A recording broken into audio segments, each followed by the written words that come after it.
In this segment, we're going to talk about heat exchangers, and a heat exchanger is just what it sounds like. It exchanges heat between two bodies. We're going to talk about two classes in this class. One is a direct contact heat exchanger, in which the incoming streams are directly mixing with one another and exchanging heat that way. So maybe you have a hot stream coming in, a cold stream coming in, and then you've got those two streams joining together, and they exit at some temperature between the two inlet temperatures. And you get different designs of this. Maybe you have three inlets. So this is not the only type. This is not the only design for a direct contact heat exchanger. And you see these lots of different places. One common place that you'd be familiar with this in is in your shower. So you've got a hot stream and a cold stream, and you adjust the knob to change the mass flow rates of the hot and cold stream to give you whatever temperature you want at the outlet.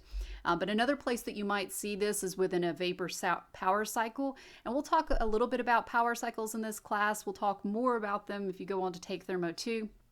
But what I want you to look at is just a device in this system between 3, 2, and 6, between the numbers 3, 2, and 6. So this is a direct contact heat exchanger.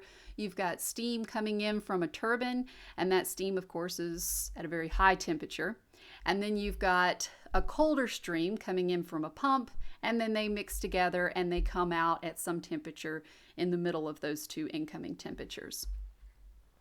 We'll also talk about indirect contact heat exchangers. So in an indirect contact heat exchangers, the incoming and outgo, or the two streams that come in are not directly mixing with one another. There's some sort of physical boundary. So this is a very simple type of indirect contact heat exchanger where you've got just a shell and you've got a pipe.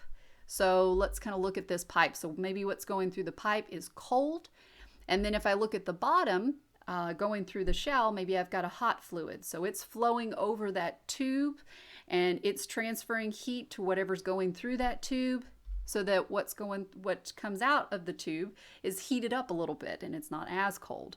And then whatever's going through the shell, because it's lost some of its thermal energy, it's transferred it to what's going through the pipe, it comes out a little less hot. And of course, hot and cold, those are all relative terms, but it's just to kind of give you a general idea of what's going on here.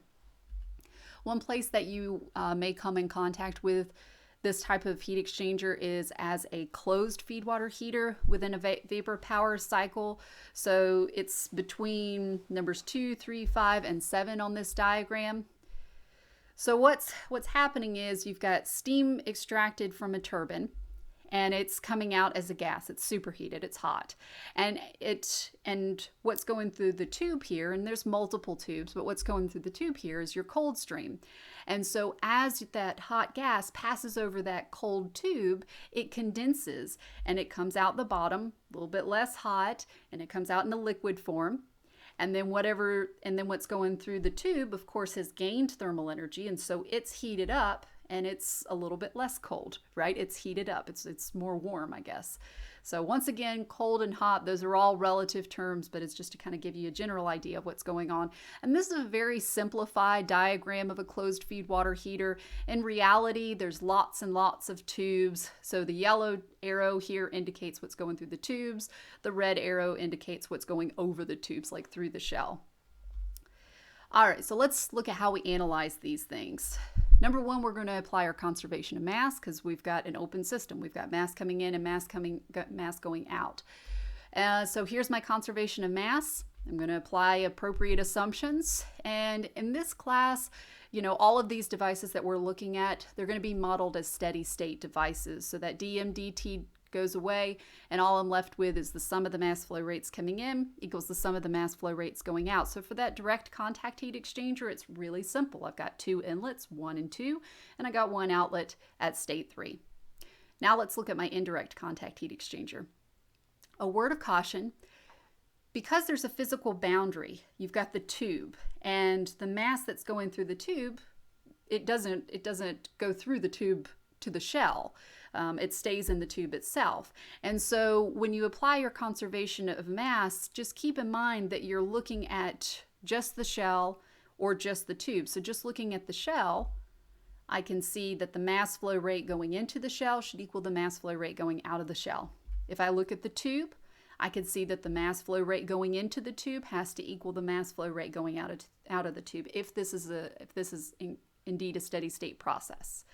All right, so I've got my conservation of mass, and now I'm ready to apply my conservation of energy. So here's my conservation of energy, and because I'm modeling everything as steady state, that dE dt is going to go away. And now I'm going to look at what assumptions I can make. These units are going to be insulated because the only heat that you want to be exchanged is between those two incoming streams.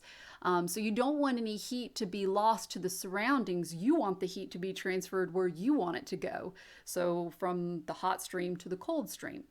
And so if you draw your entire control volume, as it's shown here, you got a dotted line. If you draw your control volume, your system boundary around the entire unit, then you can assume that your heat transfer is negligible. You don't have any power generated. There's negligible changes in kinetic energy. There's really negligible changes in potential energy. And so what you're left with is the sum of the m dot h's going in is equal to the sum of the m dot h's going out. So let's look at the direct contact heat exchanger. That gives me m dot 1 h1 plus m dot 2 h2 equals m dot 3 h3. Now let's look at our indirect contact heat exchanger. Oh, and before we go there, we can also combine this with our conservation of mass if we need to sort of simplify those mass flow rates. So instead of writing m dot 3, maybe I just write it as m dot 1 plus m dot 2. All right, so now let's go to our indirect contact heat exchanger. It's going to be the sum of the m dot h's coming in equals the sum of the m dot h's going out. So I've got m dot 1 h1 plus m dot 3 h3, that's also coming in. And then I've got two outlets at 2 and 4. So m dot 2 h2 and m dot 4 h4. All right, and that's kind of it. And then of course I can also kind of go back here to my conservation of mass and replace, instead of writing m dot 2, I know that that's equal to m dot 1. Instead of writing m dot 4, I know that's equal to m dot 3. And then I can just sort of combine terms and simplify my equation that way as well. All right, and now let's go on and look at something a little bit different.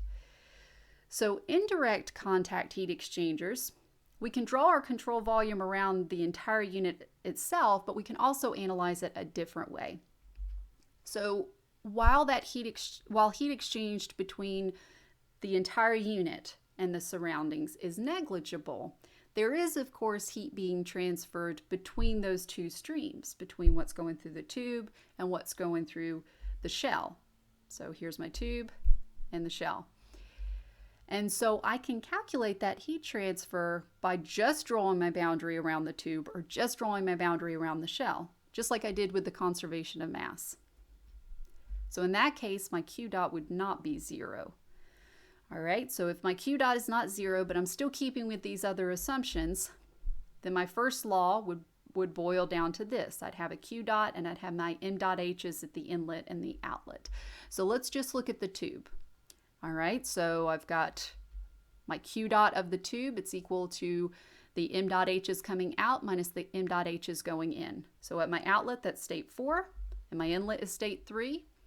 And for my conservation of mass, over there, if you look below the indirect contact, the word that says indirect contact underneath that diagram, you see that m dot 3 and m dot 4 are equal to one another. And so I could combine those and simplify my equation just a little bit more. I could also draw my entire control volume or my boundary around the shell itself. So let's do that. So it's around whatever's flowing through the shell, excluding that tube. So Q dot of the shell is going to be, it's the same thing. It's the sum of the m dot h's going out minus the sum of the m dot h's going in.